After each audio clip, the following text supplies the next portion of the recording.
Bonjour à toutes, bonjour à tous.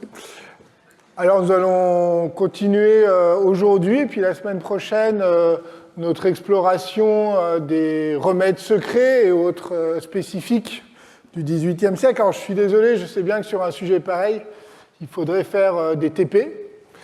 On pourrait fabriquer nous-mêmes notre propre Thériaque du Collège de France. Voilà, malheureusement, vous êtes un peu nombreux, hein, je n'ai pas réussi à obtenir une paillasse par personne, donc on va rester sur du théorique.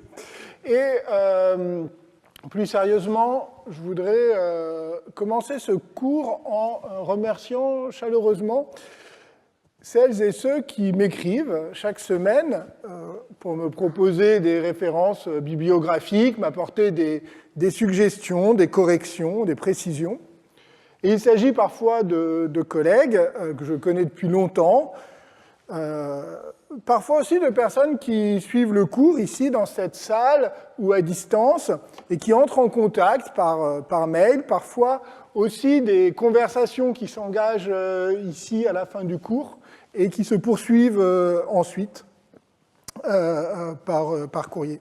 Alors, je ne réponds pas toujours immédiatement, parfois oui, parfois ça traîne un peu, mais il arrive que, en tout cas je vous lis toujours attentivement, hein, je le dis pour ceux qui m'écrivent, et il arrive, certains le savent, que la conversation s'engage, et cette dimension collective, disons, de l'enquête, puisque vous avez bien compris que c'était une enquête en cours, cette dimension collective m'apporte beaucoup. D'autant que ce sont des travaux qui effectivement croisent les recherches de nombreux spécialistes, mais aussi, et ça me frappe beaucoup, le savoir et la curiosité de nombreux amateurs. Par exemple, récemment, quelqu'un m'a écrit et puis m'avait aussi interrogé à la fin du cours sur l'effet placebo.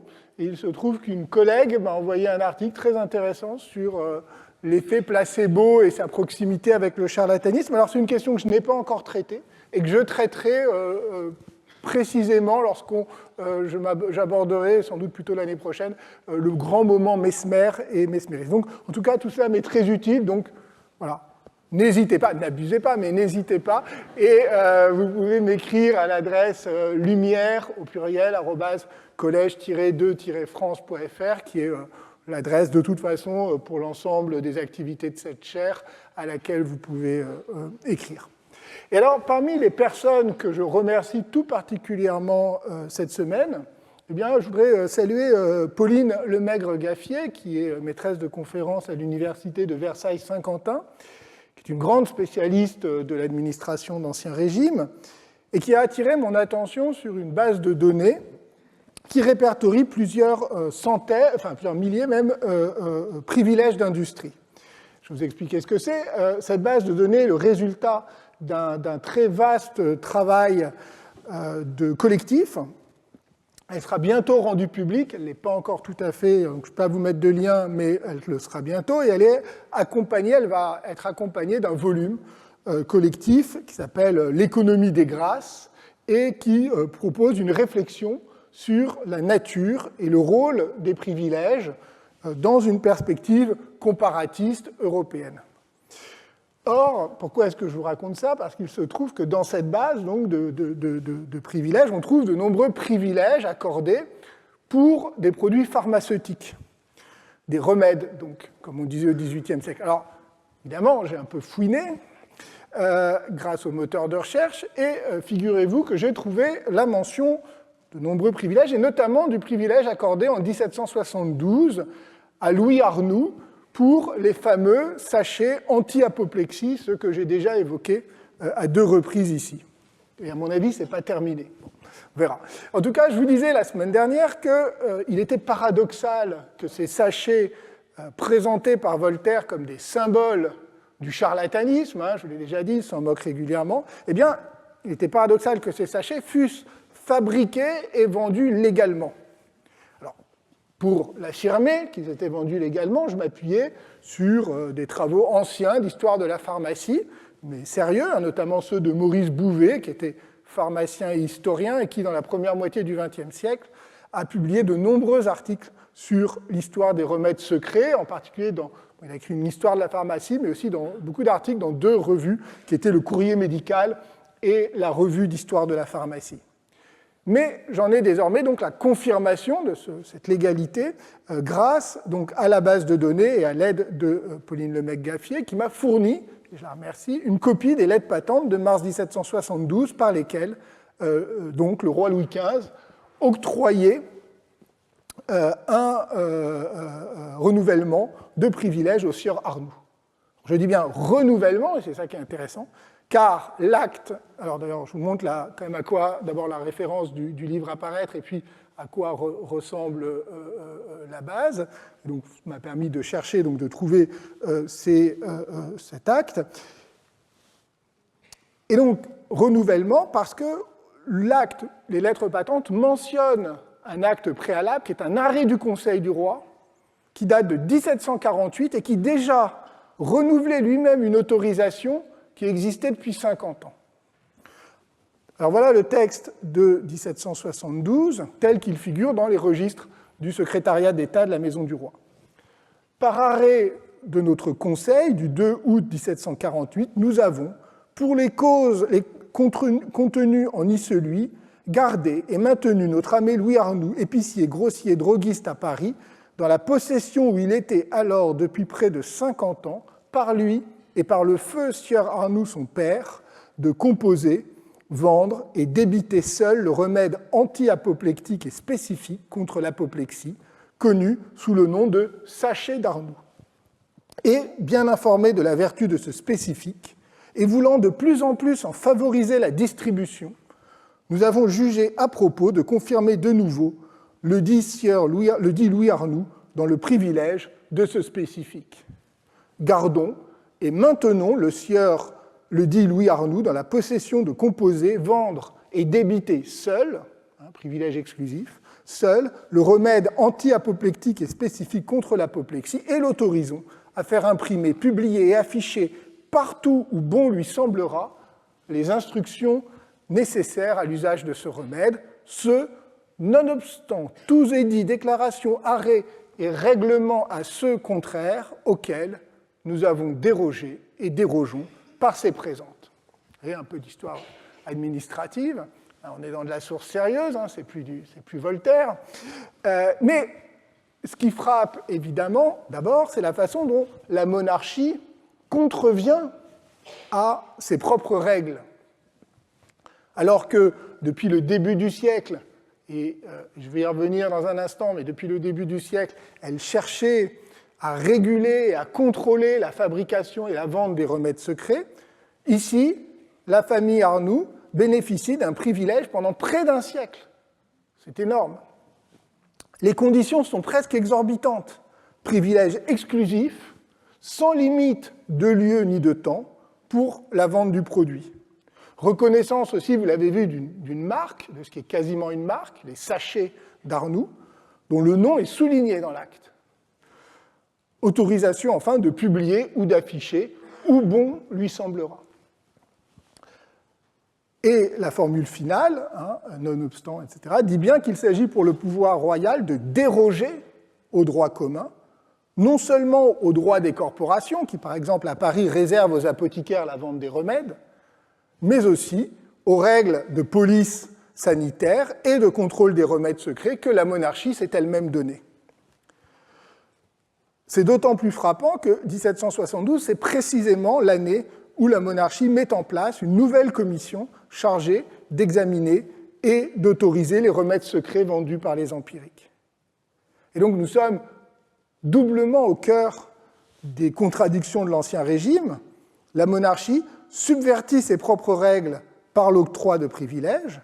Ceux-ci, évidemment, jouent un rôle important à plusieurs niveaux dans la société d'Ancien Régime. Vous savez bien que c'est en partie un assemblage de droits particuliers au niveau des communautés d'habitants et des individus, si bien que le privilège est à la fois une dérogation au droit commun et un outil de gouvernement, dans un contexte qui est celui du pluralisme des normes juridiques, ce qui explique l'insoutenable ambiguïté du privilège selon la formule de Pierre Chastan et de Pauline Lemecq-Gaffier.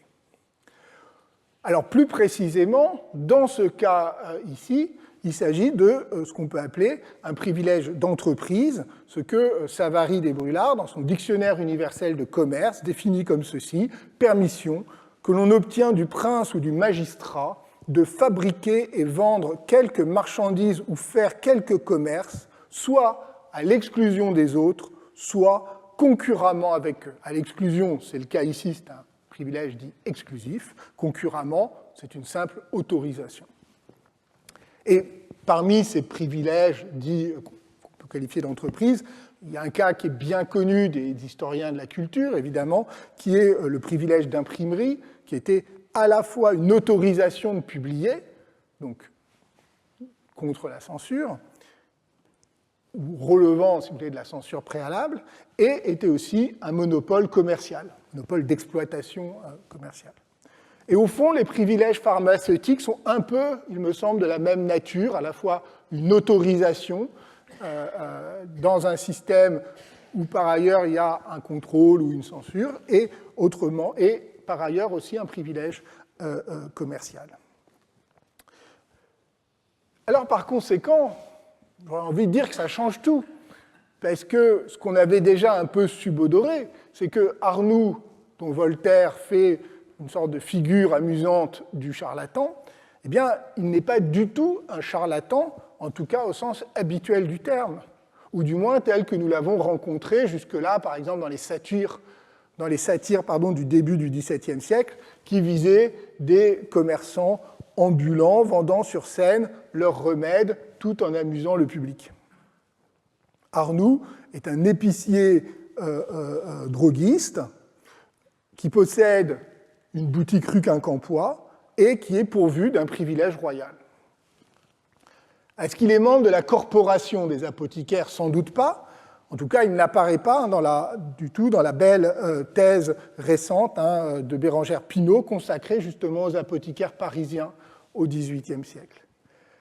Ces apothicaires, ils appartenaient à une corporation plus large d'ailleurs, qui était celle des épiciers et apothicaires, deux corps de métier, qui était une des plus importantes et une des plus prestigieuses corporations parisiennes, membre de ce qu'on appelait les six corps.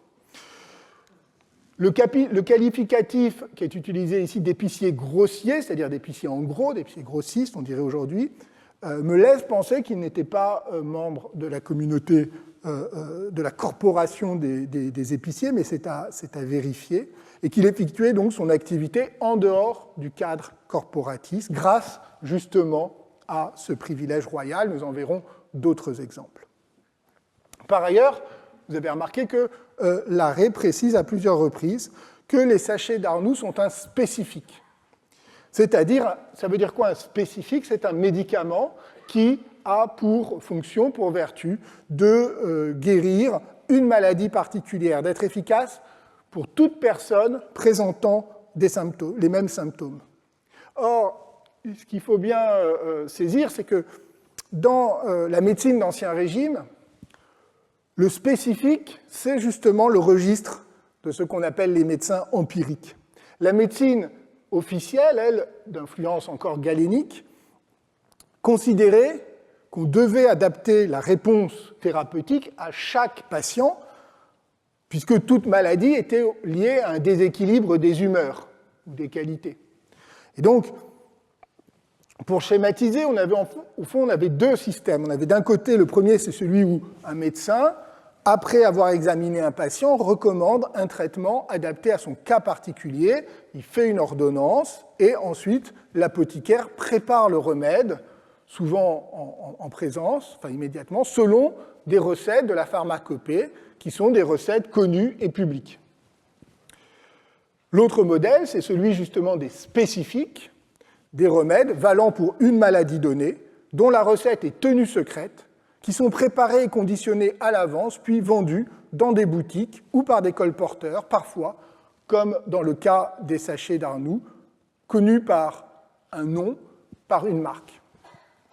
Et plus le spécifique est vendu pour correspondre à de nombreux symptômes et à de nombreux types de maladies, plus vous vous montez dans l'échelle du charlatanisme. Évidemment, si vous arrivez au bingo, c'est-à-dire la panacée, alors là, vous êtes charlatan plus, puisque là, c'est la panacée, c'est au fond le spécifique de toutes les maladies. Et donc, vous avez un conflit qui est à la fois un conflit en termes de concurrence économique, de théorie médicale et de santé publique. Pour en revenir à Louis Arnoux, celui-ci s'est empressé de faire enregistrer les lettres patentes que je viens de vous citer, de les faire enregistrer par le Parlement de Paris, puis de publier un petit imprimé de 4 pages dans lequel il vantait les mérites de ces sachets, mettait en garde les consommateurs contre les imitations bon marché et déclarait désormais, et je cite ce petit imprimé, « Chacun de ces sachets anti-apoplectiques sera muni d'un imprimé signé et paraphé de sa main avec la date du jour où il aura été délivré chez lui, et que sans cette signature manuscrite, on ne doit ajouter aucune foi aux sachets qui seraient présentés comme ceux du sieur Arnoux, rue Quincampoix, à Paris. » Alors, vous voyez, il s'agit même de construire un lien de confiance en garantissant l'authenticité des sachets, non pas par l'appartenance à la corporation, mais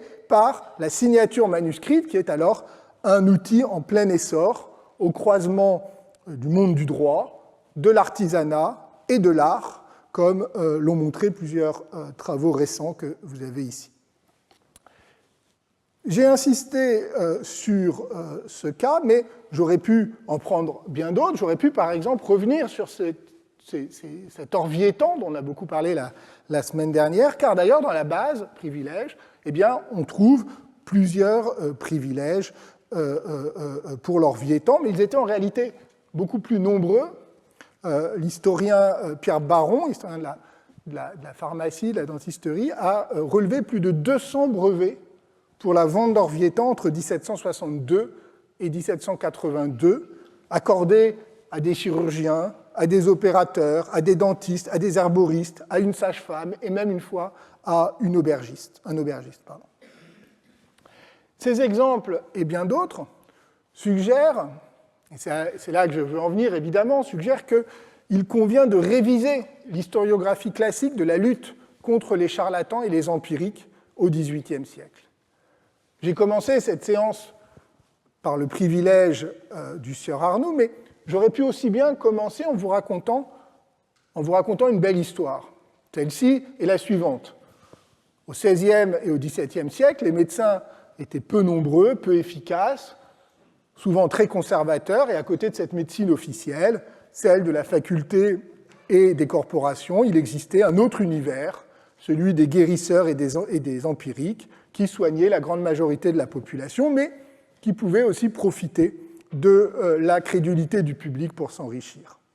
Le marché de la médecine était totalement anarchique, très peu régulé, et donc une aubaine pour tous les charlatans qui profitaient à la fois de l'absence de régulation, de la rareté des médecins et de leur mauvaise réputation. Puis, c'est là que l'histoire devient une belle histoire, au XVIIIe siècle, l'alliance de la médecine des Lumières, plus éclairée, plus rigoureuse, et d'autre part des institutions monarchiques soucieuses de protéger la population et d'assurer une véritable police sanitaire, et bien cette alliance, donc au fond du savoir et du pouvoir, aurait entraîné un contrôle accru des remèdes, une lutte contre les charlatans et la mise en place d'une politique médicale, sanitaire, qui annonce la médecine moderne du XIXe siècle. J'ai dit moderne parce que, évidemment, cette belle histoire, c'est un grand récit historiographique, et dans ce récit historiographique, la modernisation, qu'on appelle parfois aussi, que l'historien de la médecine appelait parfois aussi la médicalisation, est un thème omniprésent. Et ça, c'est un grand récit qui, dans les années, a eu beaucoup de succès dans les années 1980-90, qu'on retrouve par exemple dans un livre qui, par ailleurs, est tout à fait admirable, qui est celui de l'historien Matthew Ramsay, dans un livre donc, de 1988.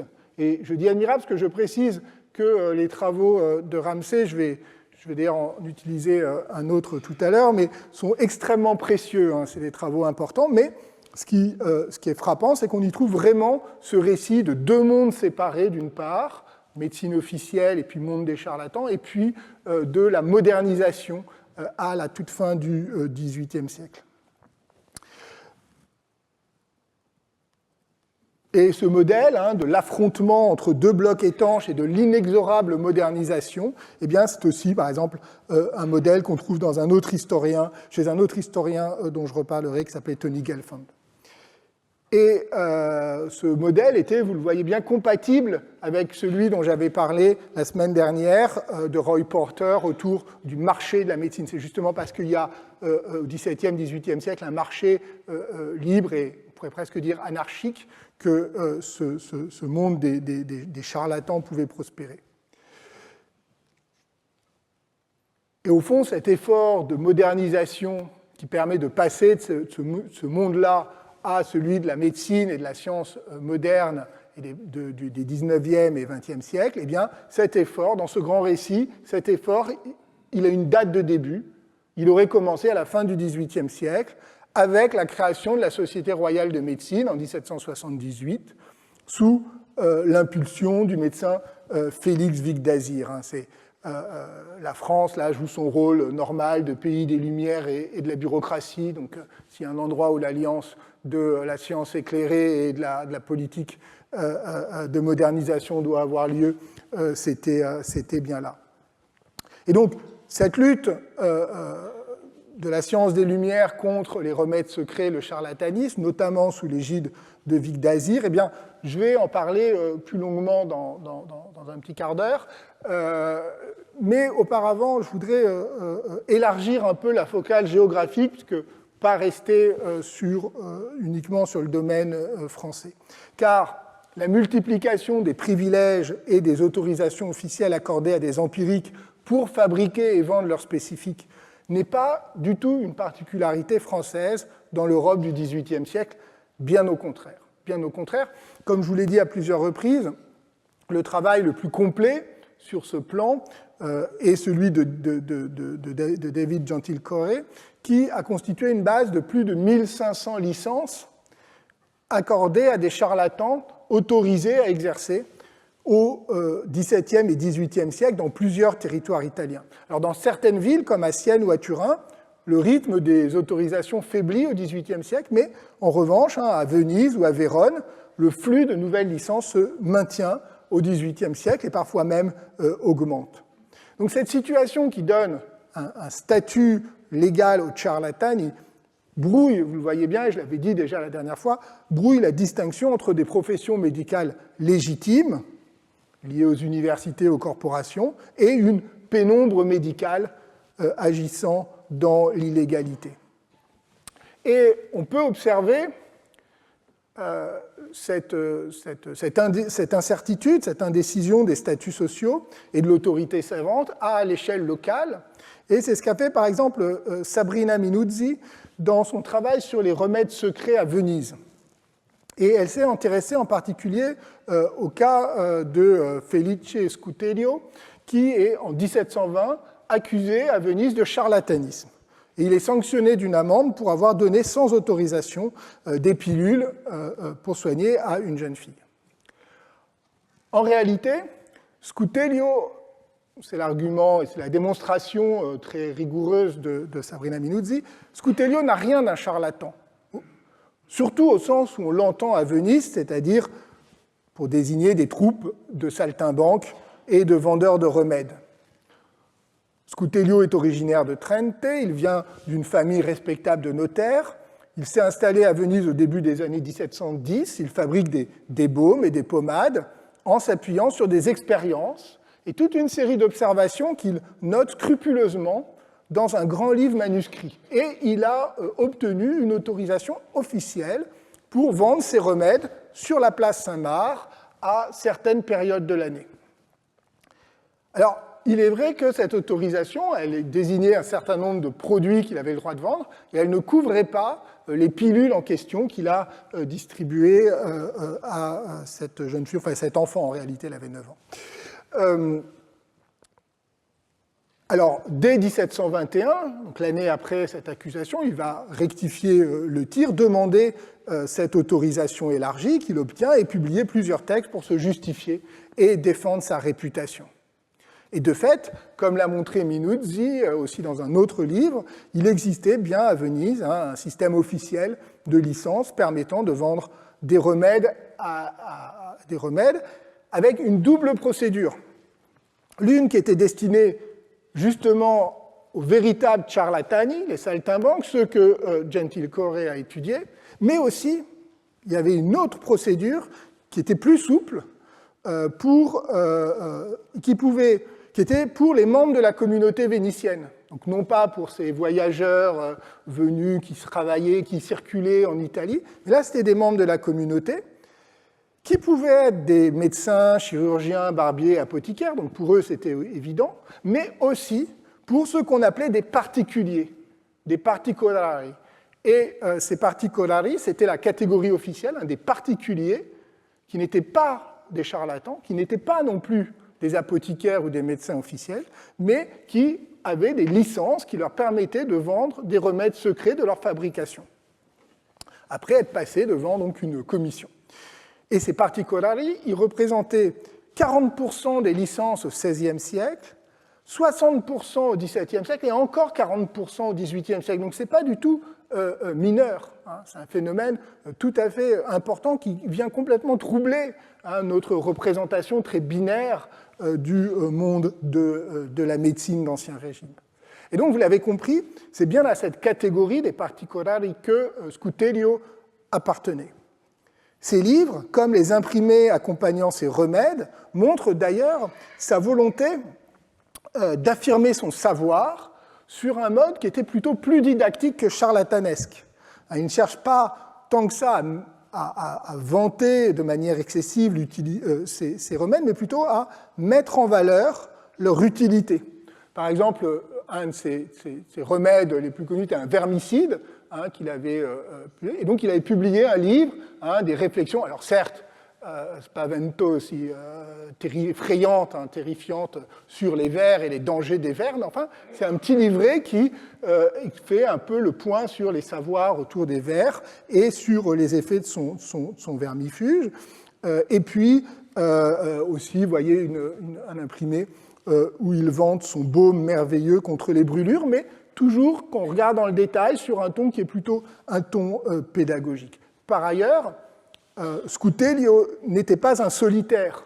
Il était à la tête d'une petite entreprise familiale. Sa mère lui avait transmis de nombreuses recettes et méthodes empiriques, notamment en matière d'obstétrique. Et après sa mort, sa femme, Francesca, et son fils Carlo héritent de ce qui était en fait son trésor, son véritable héritage, qui était le livre, le grand livre manuscrit dans lequel il avait marqué toutes ses expériences, toutes ses annotations, toutes ses recettes. Alors malheureusement, ce livre trésor est aujourd'hui disparu, mais Minuzzi a réussi à en reconstituer des éléments, et surtout, ce qui est intéressant, c'est qu'à la fin du siècle, toutes les recettes, ou en tout cas la plupart des recettes de Scuterio, sont intégrées à la pharmacopée vénitienne officielle. Loin d'être des produits dangereux, clandestins, en fait, ils participent de ce qu'on pourrait appeler, le terme évidemment est anachronique, l'innovation pharmaceutique. Alors, comme je disais la semaine dernière, vous le voyez bien, les accusations de charlatanisme, et ce sera un des grands thèmes aussi la prochaine fois, mais elles sont d'abord des entreprises de disqualification des rivaux, et c'est très clair dans le cas de Scuterio, qui montre aussi à quel point on ne peut pas se satisfaire d'une opposition trop binaire entre le monde officiel de la médecine et des corporations d'une part, celui des empiriques et des charlatans de l'autre. C'est une opposition qui a souvent été présentée comme l'opposition entre les élites savantes d'un côté, les pratiques populaires de l'autre, entre un cœur et des marges du monde médical. Et aujourd'hui, il paraît assez évident, en l'état actuel et enfin vraiment récent de l'historiographie, que ces dichotomies, même assouplies, ne sont pas suffisantes pour saisir la diversité des pratiques et des identités. Alors, vous pourriez me dire, oui, mais bon, Venise, c'est vraiment un cas particulier. Bon, de toute façon, c'est les... Non, j'ai rien dit. Mais en réalité, ce n'est pas le cas. C'est-à-dire qu'en fait, ce qui est très frappant, quand on regarde un peu, il y a beaucoup de travaux en ce moment, et on découvre véritablement l'omniprésence de cette médecine parallèle. Rappelez-vous d'ailleurs, par exemple, le cas que j'avais donné, qui est très différent de Scutelio, mais la première séance, j'avais parlé du cas de ces ouvrières lyonnaises qui soignaient à domicile. Hein. Et donc très souvent, ça peut être lié. Alors ça peut être lié à des logiques commerciales, comme ici à Venise, ça peut être lié à des pratiques qui sont plutôt des pratiques de soins et des pratiques de charité ou d'entraide locale. Et dernier exemple, pour vous montrer cette diffusion, cette dimension européenne en réalité de ces pratiques, on peut remonter depuis Venise, on traverse l'Autriche, on traverse la Bavière et on arrive à Nuremberg. Et à Nuremberg, on peut constater que la situation est tout aussi complexe comme le montrent les travaux en cours de Vincent Demont. Nuremberg était une ville libre de l'Empire qui possédait ses propres institutions, c'est-à-dire notamment une organisation corporative qui octroyait aux apothicaires le monopole sur la vente des remèdes pharmaceutiques. Mais parallèlement, l'empereur octroyait des privilèges commerciaux à durée déterminée qui autorisaient des entrepreneurs à vendre leurs remèdes. Et ceux-ci ont commencé, dès la deuxième moitié du XVIIe siècle, à diffuser leurs produits en grande quantité, en ayant d'ailleurs recours à la publicité imprimée. Au cours du XVIIIe siècle, le succès de certaines de ces préparations se renforce, et certaines deviennent même des marques connues dans toute l'Europe. Par exemple, l'emplâtre de Nuremberg, dont vous avez ici l'affiche imprimée, le prospectus imprimé. Par exemple, eh bien, cet emplâtre de Nuremberg devient une marque. Par exemple, dans l'encyclopédie de Diderot et d'Alembert, vous avez tout un commentaire sur cet emplâtre. Et cette brochure qui était certainement diffusée avec les boîtes d'emplâtre elles-mêmes, comme on l'avait vu, c'était un processus qu'on a déjà vu dans le cas de l'Orvietan. Ce qui est intéressant ici, pour revenir à la question par laquelle j'ai commencé, qui est celle des réglementations et des droits, c'est qu'on a ici une juxtaposition de droits différents qui, évidemment, suscite des conflits à l'échelle à la fois locale et au niveau impérial. Et bien sûr, comme le remarque Demont,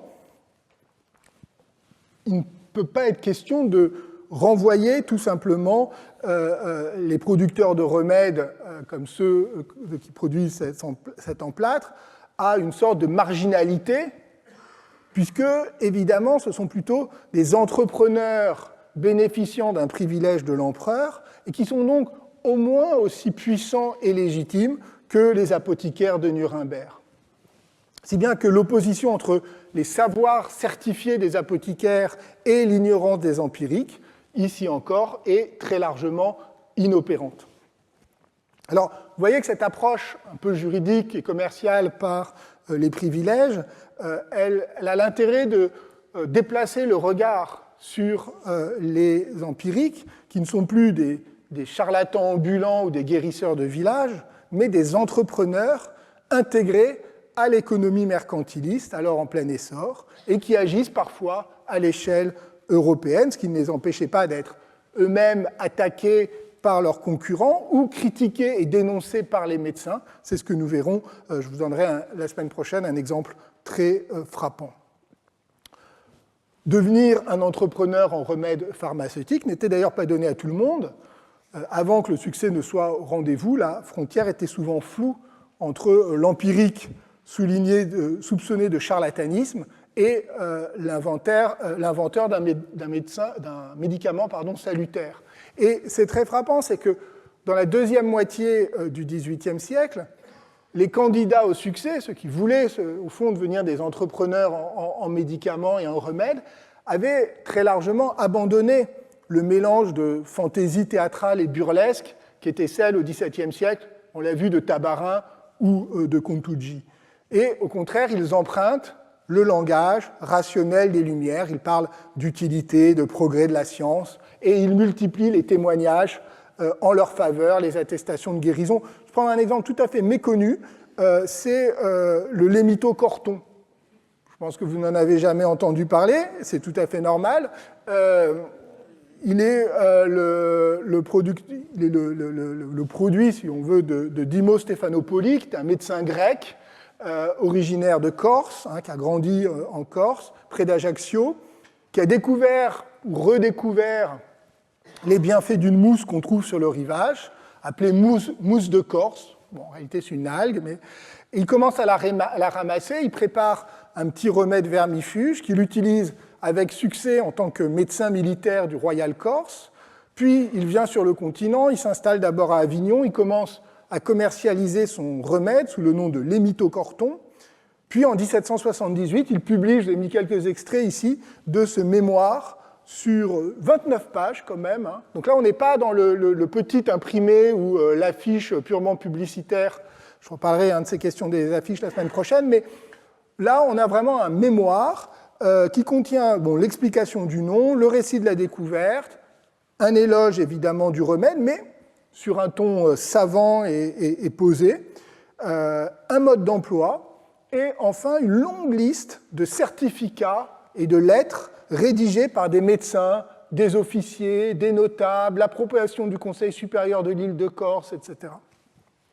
Et là encore, comme tout à l'heure, l'obsession de l'authenticité est particulièrement notable, chaque signature étant précédée de la mention, vous le voyez à plusieurs endroits ici, ainsi signée sur l'original, à l'original. Alors, je suis obligé de passer un peu vite sur cet exemple qui est pourtant intéressant, mais avec ces exemples, évidemment, je ne veux pas dire que le monde des empiriques, ces vendeurs de remèdes qui exerçaient sans formation médicale, ou en tout cas sans approbation, puisqu'évidemment c'est plus compliqué ici dans ce cas-là, eh bien, je ne veux pas dire qu'il était uniquement constitué de marchands dynamiques opérant à l'échelle nationale ou internationale. Bien sûr, il existait aussi des personnages plus douteux qui continuaient à vendre leurs faux remèdes sur les places publiques. Mais je veux surtout donc insister, vous l'avez compris, sur la complexité et la diversité de ce commerce. Alors, j'en reviens maintenant, comme annoncé, à la volonté de lutter contre les empiriques et les remèdes secrets par les autorités face justement à ce déferlement pluriel du charlatanisme. Alors cette volonté, elle commence dès le début du XVIIIe siècle, en France, sous le règne de Louis XIV, notamment grâce à l'influence du premier médecin du roi, Guy Crescent-Fagon. À côté des institutions que sont la faculté de médecine et les corporations, il y en a un autre que je n'avais pas vraiment évoqué jusque-là, c'est ce qu'on appelle la maison médicale du roi, qui est composée des premiers médecins et premiers chirurgiens du roi, de la reine, des enfants royaux. Et cette maison médicale, elle joue un rôle important, ne serait-ce que parce qu'elle bénéficie de la proximité du souverain, mais aussi parce qu'ils peuvent exercer leur art par privilège. Alors, cette maison médicale du roi, elle est maintenant assez bien connue, même très bien connue, grâce au travail d'Alexandre Lunel.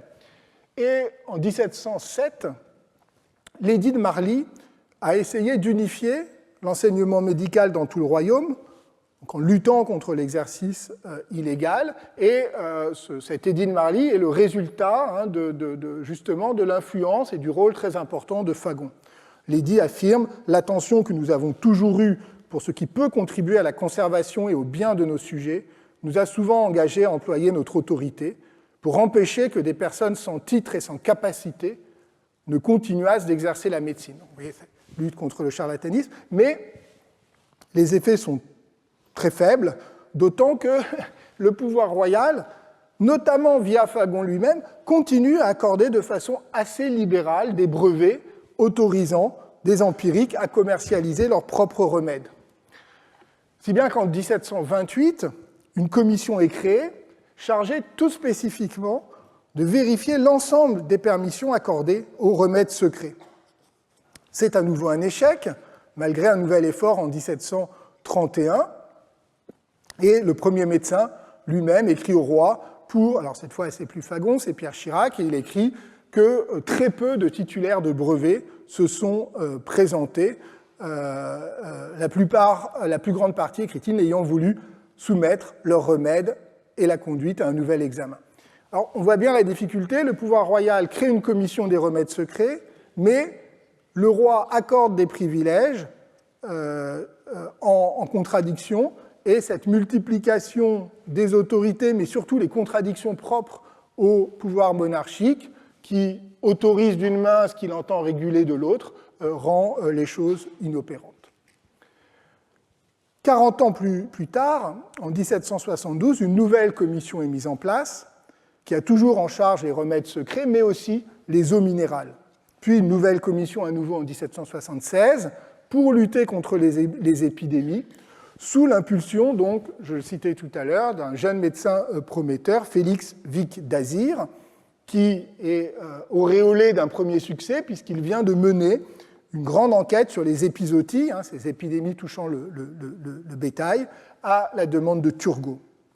Et par ailleurs, il bénéficie du soutien du premier médecin du roi, si bien qu'en 1778 est donc créé officiellement par lettre patente, la Société royale de médecine, qui est chargée de plusieurs fonctions. C'est une sorte d'académie de médecine à côté de l'Académie des sciences, et elle a plusieurs fonctions, et en particulier celle de surveiller et de contrôler les remèdes secrets.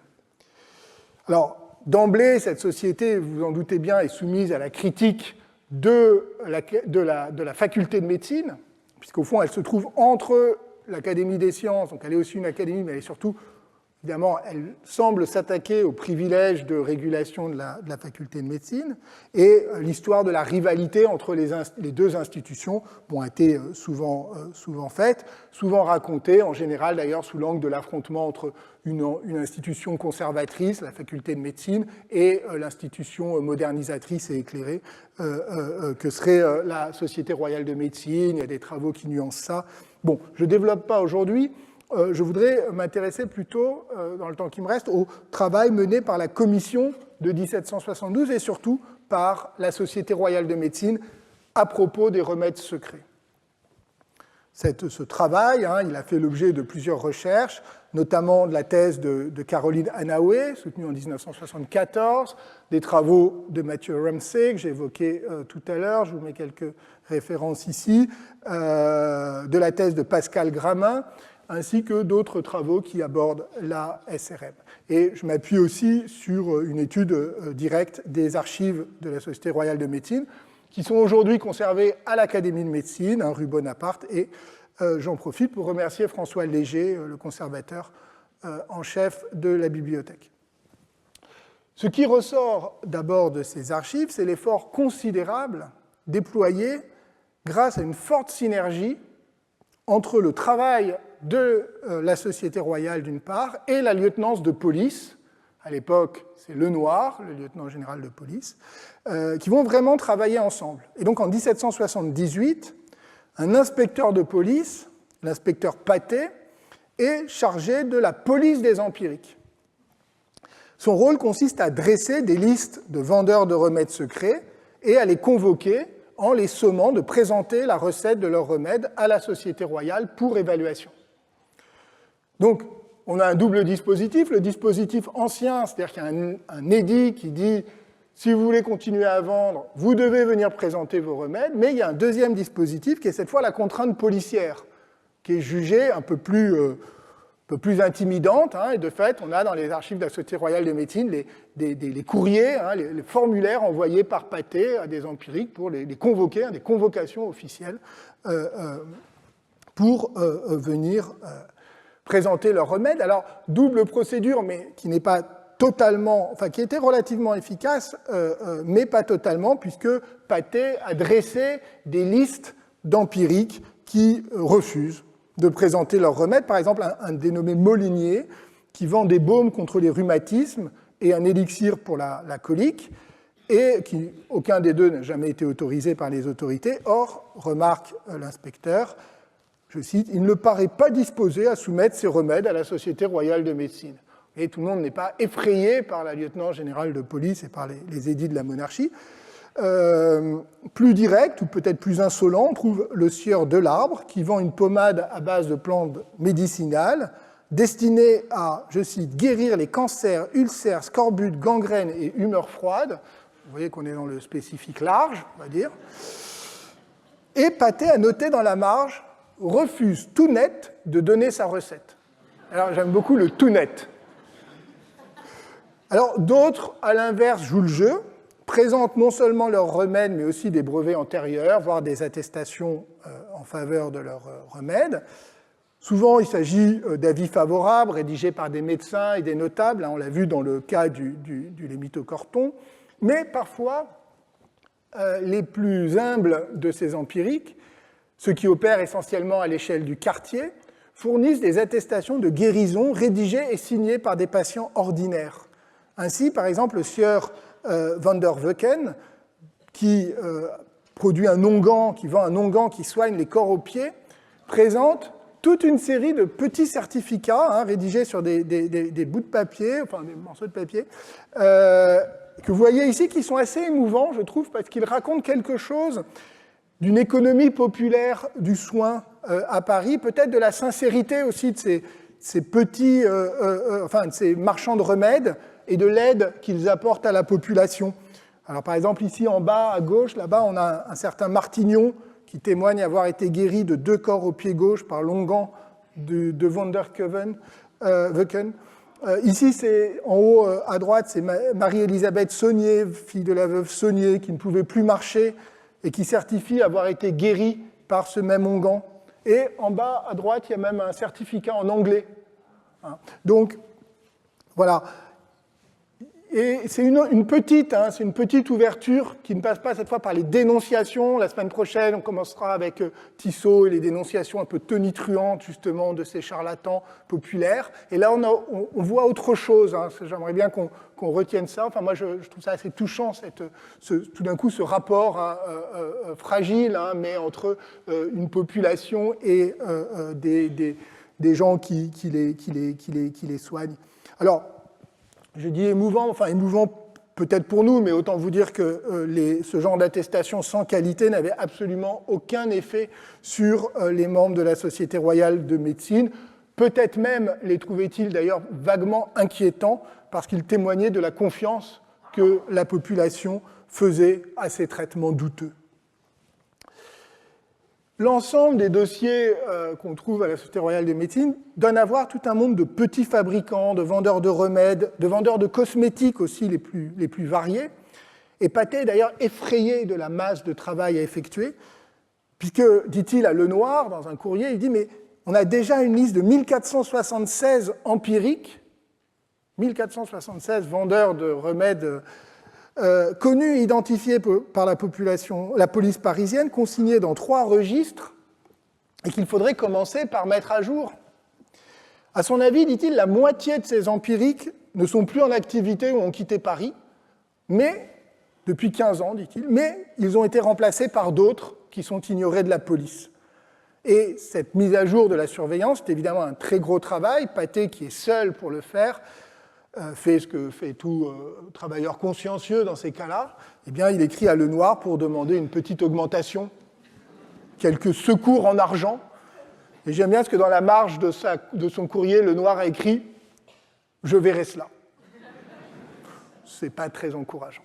Bon, à la différence de la commission de 1728, la Société royale de médecine semble avoir réussi dans un premier temps à imposer la nécessité du contrôle. De 78 à 89, sur 689 demandes reçues par la Société royale de médecine, 689, 81 demandes ont reçu une réponse positive, soit par une approbation officielle, 32 remèdes, pas beaucoup sur 689, soit par de simples permissions tacites pour 49 produits non dangereux, mais dont l'efficacité n'est pas démontrée. Au total, moins de 12% des remèdes n'ont pas été totalement rejetés. Alors, dans le détail, les permissions tacites sont très majoritairement accordées à des cosmétiques, des fards, rouge ou blanc, des eaux purifiantes, des crèmes. Et de fait, c'est intéressant parce que la frontière entre les cosmétiques, qui relevaient traditionnellement de la spécialité des gantiers parfumeurs, et les remèdes dits externes, pommades, baumes, tend à s'estomper à la fin du XVIIIe siècle, notamment en raison de l'essor d'un discours médical critique sur les effets pathologiques de certains cosmétiques, par exemple tous les produits à base de mercure pour blanchir la peau, et c'est ce qu'a montré Catherine Lanoé dans son livre sur l'histoire des cosmétiques, La poudre et le fard. Il reste que, sans surprise, la Société royale de médecine est particulièrement sévère avec ce qu'on appelait à l'époque les remèdes internes, c'est-à-dire ceux qu'on absorbe. Elle accepte quelques produits, quelques rares produits déjà populaires, par exemple les pilules purgatives de Bellost, mais rejette la quasi-totalité des remèdes soumis. L'évaluation est souvent rigoureuse, les recettes sont étudiées, reproduites, soumises à des analyses chimiques, parfois même à des expériences, même si celles-ci sont assez rares. Par exemple, un des cas, c'est la poudre anti-hémorragique de Fowler, vantée par son inventeur pour ses applications militaires, soutenue en haut lieu, notamment par le ministre Amelot, et cette poudre a donc est d'abord évaluée par la faculté de médecine, qui la teste sur des chiens. C'est assez rare en réalité, c'est des expériences, mais justement la faculté en fait quelques-unes. Sur des chiens, donc 4 meurent après qu'on leur ait sectionné l'artère fémorale, et ensuite, il y a des amis des animaux ici, ça fait plaisir. Donc, oui, non, c'est assez terrible, on leur coupe, et puis on leur met de la poudre, et évidemment, ça ne cicatrise pas, alors ils meurent. Alors, il y a une dernière tentative, je vois que vous avez envie de plaisanter, alors il y a une dernière tentative qui a été faite sur un mouton, qui semblait plus prometteuse, mais le rapport déplore, je cite, « Nous n'avons pas revu ce mouton qu'on nous dit avoir été porté au boucher pour un motif d'économie. » Arrêtez de rire, je vais avoir des problèmes avec les associations de défense des animaux. Mais ces résultats douteux, malgré ces résultats douteux, eh bien, figurez-vous que la faculté approuve le remède, mais en revanche, la Société royale de médecine, elle, va traîner, et malgré la protection de Amelot, va traîner pendant 4 ans sans jamais accorder l'autorisation. Il y a un cas au moins, celui d'un ROB, c'est un sirop contre la syphilis, dans lequel les membres de la Société royale de médecine ont voulu mener des expériences sur des humains. Ils souhaitaient pouvoir utiliser des prisonniers syphilitiques qui étaient détenus à Bicêtre, mais cela impliquait ensuite de les garder contre leur gré pendant au moins 1 an pour vérifier la guérison. Et c'est le noir, le lieutenant de police, qui doit les freiner, en leur rappelant que les prisonniers ne sont pas des cobayes, qu'on ne peut pas leur infliger une peine supplémentaire. Il écrit ceci, c'est le lieutenant de police, « Il me semble que l'on ne doit pas contraindre un malheureux à l'épreuve d'un remède, on doit consulter la volonté de ceux qui s'y soumettent. » Alors là, vous avez le choix entre 2 réactions. Soit vous vous dites, c'est quand même bien d'avoir une police humaniste, soit vous vous inquiétez de la science des Lumières. Et vous n'avez pas forcément tort si vous songez que Diderot, par exemple, dans l'article Anatomie de l'encyclopédie, proposait d'utiliser les condamnés à mort pour faire des expériences médicales et chirurgicales en les disséquant vivants. Ben oui, parce que le problème, c'est que si vous disséquez des morts, vous ne pouvez pas étudier les fonctions vitales. Il faut chercher dans les entrailles du criminel des lumières utiles, écrivait-il, sans sourciller. C'est un texte que Daniel Arras avait d'ailleurs déjà repéré en son temps, son grand livre sur la guillotine, et qui a été ensuite commenté par Grégoire Chamaillou dans son livre sur les Corvilles. Et c'est un texte qui reste stupéfiant, je vous conseille de lire l'article Anatomie de Diderot. Son argument principal, c'est que le criminel est inhumain, et qu'en revanche, les progrès de la médecine se font pour le bien de l'humanité. Donc disséquer un criminel, ce n'est pas inhumain, au contraire, c'est le summum de l'humanité. De quelque manière qu'on considère la mort d'un méchant, elle serait bien autant utile à la société au milieu d'un amphithéâtre que sur un échafaud. Autrement dit, le progrès de la science doit primer. Et oui, c'est ça aussi. Mais Diderot se méfie. Il se méfie de quoi? Il se méfie d'abord du manque de courage des chirurgiens. Ça, il faut bien le reconnaître. Et deuxièmement, il se méfie aussi de la sensibilité des spectateurs, qui n'ont pas tous votre âme dure. Et du coup, il propose une solution. Il dit on pourrait tenter que des opérations qui ne seraient pas nécessairement fatales, et on accorderait la vie aux prisonniers qui en réchapperaient. Et heureusement que Diderot n'a pas vécu autant de la télé-réalité. Hein, parce qu'avec des idées pareilles, il aurait eu un certain succès, un croisement entre le prix du danger et The Pit. Enfin bon. Et voilà la conclusion, si l'on peut dire. La conclusion de Diderot. Alors je vais quand même vous la lire. S'il y a des âmes sensibles parmi vous, soyez prévenus. Trigger warning. N'y aurait-il pas, c'est Diderot qui parle, n'y aurait-il pas des occasions où l'on aurait plus de lumière à attendre des suites d'une opération que de l'opération même? Quant aux criminels, il n'y en a guère qui ne préférassent une opération douloureuse à une mort certaine et qui, plutôt que d'être exécutés, ne se soumissent soit à l'injection de liqueur dans le sang, soit à la transfusion de ce fluide, et ne se laissassent ou amputer la cuisse dans l'articulation, ou extirper la rate, ou enlever quelques portions du cerveau, ou lier les artères mammaires et épigastriques, ou scier une portion de 2 ou 3 côtes, ou couper un intestin dont on insinuerait la partie supérieure dans l'inférieur, ou ouvrir l'œsophage, ou lier les vaisseaux spermatiques sans y comprendre le nerf, ou essayer quelque autre opération sur quelques viscères. Quelle imagination. Bon. Alors, je laisse Diderot, mon cher Diderot, à ses fantasmes douteux, et je reviens aux procédures de la Société royale de médecine, qui étaient beaucoup plus pacifiques. Donc, 3 critères étaient utilisés. Premièrement, l'absence de dangerosité, bien sûr, c'était primordial. Deuxièmement, l'efficacité prouvée du remède au regard des pathologies visées. Enfin, et c'est un point important sur lequel la Société insiste à plusieurs reprises, la nouveauté des recettes proposées. D'après les calculs de Pascal Gramin, l'absence de nouveauté, c'est très intéressant, l'absence de nouveauté est la principale cause de rejet par la Société royale de médecine, plus que la dangerosité. C'est l'absence de nouveauté. C'est la moitié des rejets. Pour qu'un remède soit autorisé, il ne suffisait pas qu'il soit utile et non dangereux.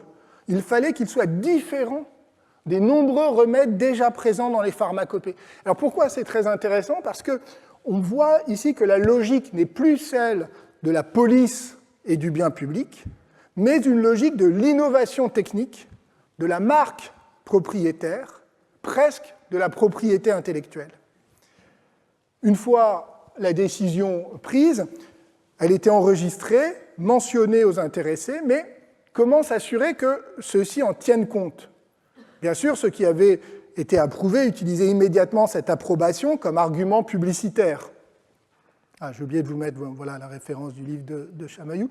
Et voilà ici, par exemple, le sieur d'Ardel, avec son eau royale contre les brûlures, mais c'est celle qui est à droite. Mais évidemment, le problème, c'est comment empêcher que ceux qui ont été refusés continuent à publier les mérites de leurs remèdes avec des termes très vagues sur la vie des autorités. Et c'est cette fois l'avis au public que vous voyez à gauche, du chevalier de Goderno, qui avait été refusé et qui... alors, il ne disait pas qu'il avait été accepté, mais il disait approuvé par les plus hautes autorités. Très, très vague, mais pour le public, il fallait vraiment être très informé pour pouvoir faire la différence entre ces types d'imprimés. Et d'ailleurs, ça allait tellement loin que le chevalier de Goderno bénéficiait du soutien de la faculté de médecine et fit publier un article dans la Gazette des Pays-Bas qui affirmait que les critiques contre sa poudre ne provenaient que de la jalousie de la Société royale et de Vicq d'Azyr lui-même à l'égard de la faculté de médecine. Donc, véritable conflit par publication interposée sur lesquels je reviendrai la semaine prochaine. Et d'ailleurs, l'inspecteur Patet avait bien conscience de ce problème, comment rendre efficaces et publiques les décisions. Il avait indiqué dès le départ je cite, qu'il serait à désirer que les remèdes rejetés par la Société royale de médecine fussent annoncés dans les journaux et papiers publics, que ce serait peut-être un bon moyen de détruire le charlatanisme, puisque tout le monde serait en garde contre la mauvaise composition de ces remèdes. La Société royale de médecine s'efforça de fait de publier ces décisions. Par exemple, en septembre 1979, au bout d'un an d'existence officielle, eh bien, elle publia un avis au public qui comportait une liste des remèdes déjà refusés, une soixantaine en un an, parmi lesquels on trouve, pour vous donner une idée un peu de ces remèdes refusés, un remède antivénérien, il y a beaucoup de remèdes antivénériens, c'est évidemment un problème de santé important, un biscuit purgatif, une racine contre les douleurs des dents, une poudre capitale contre les affections de la tête, une pommade pour la guérison des hémorroïdes, un opiat pour la guérison des dartres et cancers, une eau de beauté, un baume pour la guérison des rhumatismes, et même une pommade pour faire croître les cheveux du Sierra Nyon-Cornet. Je regrette un peu qu'elle ait été rejetée, aurait pu être utile. Enfin, ainsi qu'une critique très virulente contre les empiriques ambulants, particulièrement dangereux. Donc vous voyez un avis au public comme ça qui était important, mais néanmoins, et je vais finir par là, tout ce travail trouvait ses limites. D'abord, on remarque qu'il n'était pas question de publier les recettes des remèdes. Seuls les membres de la Société royale de médecine étaient informés. Une fois l'autorisation donnée, la recette, qui avait été donc transmise par l'empirique, restait secrète. Ce qui, évidemment, pouvait apparaître d'une certaine manière contradictoire avec l'exigence de publicité qui était celle de la science des Lumières. Et donc, on voit qu'il s'agissait, même dans les cas d'acceptation, au fond d'un compromis entre un principe de publicité et de transparence propre à la science et une logique propriétaire, patrimoniale, qui était celle de l'innovation industrielle. Compromis qui, d'ailleurs, va perdurer puisqu'il aboutira au XIXe siècle à la mise en place des brevets d'invention et à la théorisation de la propriété scientifique, comme l'a montré Gabriel Galvez Béard. Par ailleurs, les critères n'étaient pas si clairs. Bien sûr, le premier était l'absence de nocivité, mais fallait-il vraiment que le produit soit utile? Que faire d'un remède dont l'utilité n'était pas prouvée, mais qui ne semblait pas dangereux? Et puis, je l'ai dit déjà, la question de l'innovation devenait de plus en plus centrale. Mais le principal problème était que les personnes dont les remèdes avaient été refusés ou n'avaient pas été présentés, eh bien, continuaient à les vendre. À Paris, la police pouvait plus ou moins les contrôler, et encore difficilement, mais en province, il arrivait que les autorités locales s'en moquent totalement. À Montpellier, la faculté avait sa propre commission. À Morlaix, la municipalité refusa de sanctionner le sieur Grassi qui vendait un collier ophtalmologique que la Société royale de médecine avait jugé dangereux, mais que le juge de la ville, le médecin de la ville considérait inoffensif. Et dans les campagnes, les décisions de la Société royale de médecine, pour le coup, n'avaient aucun effet. Un correspondant de Carcassonne écrit à Vic d'Azir pour lui affirmer qu'il est impossible de bannir le charlatanisme du royaume. Finalement, après 10 ans de travail, Joseph Carrère et d'autres membres de la Société royale rendirent un rapport en juin 1789. Oui, juin 1789, oui, c'est le sens du timing, visant à rendre la police des empiriques plus active, plus constante et plus uniforme. Il faisait le constat d'un échec, après 10 ans d'activité. Le contrôle des remèdes secrets, alors certes, ils avaient beaucoup travaillé, ils avaient rejeté énormément de recettes, mais le contrôle des remèdes secrets n'était pas assez efficace, pas assez sévère. Et surtout, la société avait beau refuser son approbation, les empiriques continuaient à vendre leurs produits et à en faire la publicité. L'article 10 des lettres patentes de 1778, qui leur donnait le contrôle sur les remèdes secrets, n'était pas respecté. Et le rapport se plaint en particulier, je le cite, que le public ne cesse d'être inondé d'annonces, affiches et avis imprimés que les empiriques répandent avec profusion sans aucune permission ni autorisation. On est en 1789. Et disait-il particulièrement les jours de fête et dans les maisons royales, c'est-à-dire certainement les Tuileries et le Palais Royal en particulier. En réponse, le rapport recommande à nouveau de mieux diffuser les 3 listes, celle des remèdes acceptés, celle des remèdes refusés et celle des remèdes non soumis mais vendus illégalement, de les publier dans les journaux, de distribuer ces listes dans les provinces à destination de toutes les autorités. Et, au fond, comme on le voit, la Société royale de médecine est confrontée à une double difficulté, persistante et très ancienne. La première, c'est la faible capacité à faire effectivement appliquer des décisions prises, les décisions que prenait la société, à les faire appliquer, y compris à Paris, et a fortiori en s'éloignant de la capitale. Mais la seconde, qui est peut-être encore plus importante, qui n'est pas une simple... donc la première, c'est une faiblesse, disons, policière, c'est une faiblesse de la répression, du contrôle et de la répression effective. Mais la seconde, c'est sa capacité à alerter efficacement le public.